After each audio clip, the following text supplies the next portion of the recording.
क्या सिर्फ राधा नाम लेने से सच में जीवन बदल सकता है? क्या एक नाम आपके भाग्य की दिशा मोड़ सकता है?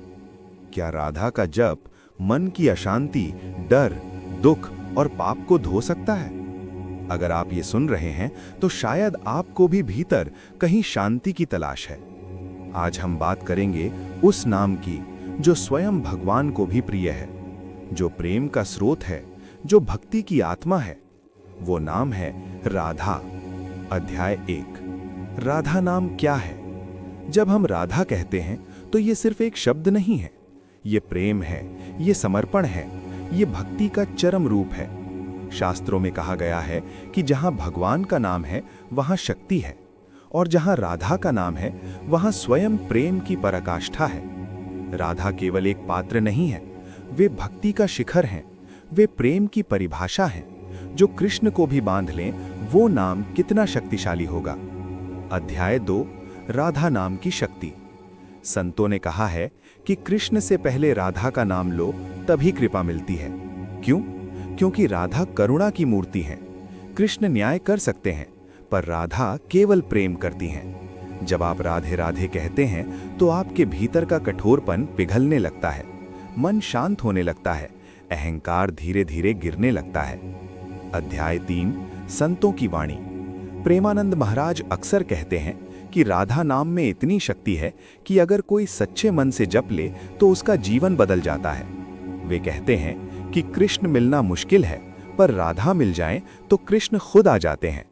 वृंदावन की गलियों में हर कदम पर राधे राधे गूंजता है। क्यों? क्योंकि वहां के लोगों ने अनुभव किया है कि इस नाम में सचमुच शांति है। अध्याय 4। राधा नाम और मन की शांति। आज इंसान के पास सब कुछ है, पर शांति नहीं है। मोबाइल है, पैसा है, सोशल मीडिया है, पर भीतर खालीपन है। जब आप रोज 108 बार राधे राधे जपते हैं तो धीरे धीरे मन का शोर कम होने लगता है। नाम जप एक मानसिक ध्यान है, ये आपके विचारों को शुद्ध करता है। अध्याय 5। राधा नाम और कर्मों की शुद्धि। शास्त्रों में लिखा है कि नाम जप से पाप कटते हैं, पर राधा नाम से क्या होता है? राधा नाम आत्मा को नरम करता है। जब आत्मा नरम होती है तो पाप अपने आप छूटने लगते हैं। आपको जबरदस्ती छोड़ना नहीं पड़ता, नाम खुद बदल देता है। अध्याय 6। एक छोटी कथा। एक व्यक्ति था, बहुत परेशान, कर्ज में डूबा हुआ, घर में कलेश। किसी संत ने उसे कहा कि सुबह उठकर सिर्फ 5 मिनट राधे राधे जपो। पहले दिन कुछ नहीं हुआ, दूसरे दिन भी कुछ नहीं हुआ, पर 40 दिन बाद उसका चेहरा बदल गया। समस्या वही थी, पर मन शांत था, और जब मन शांत होता है तो समाधान खुद आने लगता है। अध्याय 7। राधा नाम और प्रेम। आज रिश्ते टूट रहे हैं। क्यों? क्योंकि प्रेम में स्वार्थ आ गया है। राधा का प्रेम निस्वार्थ था, वे कुछ मांगती नहीं थी। जब आप राधा नाम जपते हैं तो आपका प्रेम भी पवित्र होने लगता है। अध्याय 8। राधा नाम जप कैसे करें। सुबह ब्रह्म मुहूर्त में उठें, स्नान के बाद शांत जगह बैठें, आंख बंद करें, 108 बार राधे राधे बोलें। धीरे धीरे बोलें, मन से बोलें। अगर माला हो तो और अच्छा। अध्याय 9। राधा नाम और वृंदावन। वृंदावन की गलियों में एक अलग ही ऊर्जा है।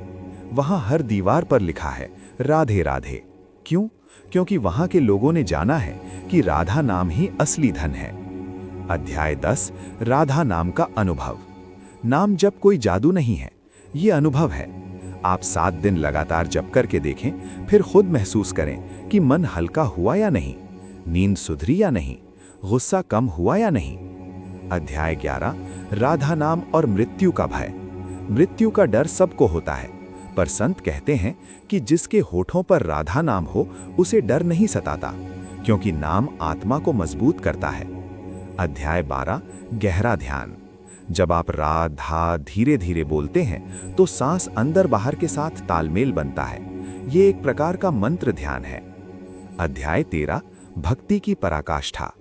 राधा भक्ति की चरम सीमा है। कृष्ण भी उनके प्रेम में बंधे हैं, इसलिए कहा जाता है कि राधे बिना शाम अधूरे हैं। अध्याय 14। आज के युग में नाम जप क्यों जरूरी। कलयुग में तपस्या कठिन है, ध्यान कठिन है, ज्ञान कठिन है, पर नाम जप सरल है। बस एक नाम, राधे। अध्याय 15 अंतिम संदेश। अगर आप जीवन में शांति चाहते हैं, अगर आप प्रेम चाहते हैं, अगर आप भीतर से मजबूत बनना चाहते हैं, तो आज से, अभी से सिर्फ 5 मिनट निकालें और सच्चे मन से बोलें, राधे राधे।